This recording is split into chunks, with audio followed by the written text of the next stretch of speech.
சூரகிரியில் சூறாவளி பிரச்சாரம் மேற்கொள்ள இருக்கும் துணை முதல்வர் உதயநிதி, மாவட்ட செயலாளர் பிரகாஷ் தலைமையில் திமுகவினர் ஆலோசனை. தமிழக சட்டமன்ற தேர்தலுக்கான பிரச்சாரத்தை அரசியல் கட்சி தலைவர்கள் துவங்கி உள்ள நிலையில் திமுகவின் இளைஞரணி செயலாளரும் தமிழக துணை முதல்வருமான உதயநிதி ஸ்டாலின் அவர்கள் நாளை முதல் தீவிர பிரச்சாரத்தை தொடங்கியிருக்கிறார். நாளை மாலை சூளகிரியில் வேப்பனஹள்ளி தொகுதி திமுக வேட்பாளரும் இளைஞரணி மாநில துணை செயலாளருமான சீனிவாசன் அவர்களை ஆதரித்து அனல் பறக்கும் பிரச்சாரம் மேற்கொள்ள உள்ள நிலையில் சூளகிரியில் திமுகவின் கிருஷ்ணகிரி மேற்கு மாவட்ட செயலாளர் ஓசூர் எம்எல்ஏ பிரகாஷ் அவர்களின் தலைமையில் வேப்பனஹள்ளி தொகுதி திமுக நிர்வாகிகள் ஆலோசனை கூட்டம் நடைபெற்றது.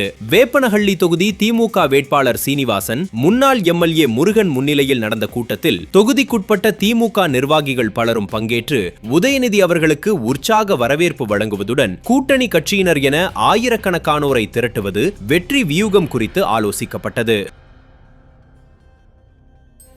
கிருஷ்ணகிரி மேற்கு மாவட்டம் நம்முடைய வேப்பனப்பள்ளி சட்டமன்ற தொகுதி வெற்றி வேட்பாளராக நம்முடைய உயிரினும் மேலான தலைவர் தமிழ்நாடு முதலமைச்சர் அண்ணன் தளபதியார் அவர்களும், அதே போல நம்முடைய துணை முதலமைச்சர் வருங்கால நம்பிக்கை நட்சத்திரம் அண்ணன் உதயநிதி அவர்களும் வேப்பனப்பள்ளி சட்டமன்ற தொகுதிக்கு நம்முடைய வெற்றி வேட்பாளராக நம்முடைய அருமை தம்பி PS சீனிவாசன்